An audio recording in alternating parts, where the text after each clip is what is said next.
Saudi আরব ও ফ্রান্সের যৌথ আয়োজনে ফিলিস্তিনের জন্য দ্বিরাষ্ট্র সমাধান নিয়ে জুন মাসে অনুষ্ঠিত হতে যাচ্ছে একটি আন্তর্জাতিক সম্মেলন।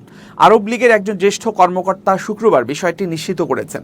তুরস্কের বার্তা সংস্থা আনাদোলুর প্রতিবেদন অনুযায়ী আরব লীগের সহকারী মহাসচিব হুসাম জাকি এক সংবাদ সম্মেলনে বলেন, ফিলিস্তিন রাষ্ট্রকে স্বীকৃতি দেয়া নিয়ে সম্মেলনটি 17 থেকে 20 জুন অনুষ্ঠিত হবে, যার সহ-সভাপতিত্ব করবে সৌদি আরব ও ফ্রান্স। তবে সম্মেলনের স্থান সম্পর্কে নির্দিষ্ট করে কিছু জানাননি তিনি।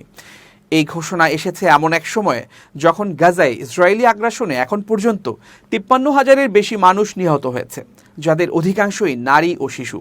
জাকি আরও বলেন, এই সম্মেলনের মূল লক্ষ্য হল জাতিসংঘের সাধারণ পরিষদের পূর্ববর্তী একটি প্রস্তাব বাস্তবায়ন এবং প্যালেস্টাইন ইসরায়েল দ্বিরাষ্ট্র সমাধান প্রক্রিয়াকে ত্বরান্বিত করা।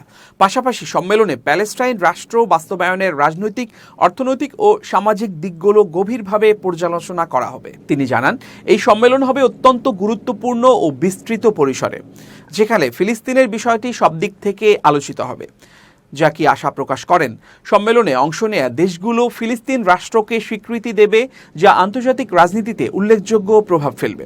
উল্লেখ্য, গত এপ্রিলে ফ্রান্সের প্রেসিডেন্ট ইমানুয়েল ম্যাক্রো ঘোষণা দিয়েছিলেন, কয়েক মাসের মধ্যেই ফ্রান্স প্যালেস্টাইনকে স্বীকৃতি দিতে পারে এবং এটি জুন মাসে অনুষ্ঠেয় একটি আন্তর্জাতিক সম্মেলনের সময়ও ঘটতে পারে।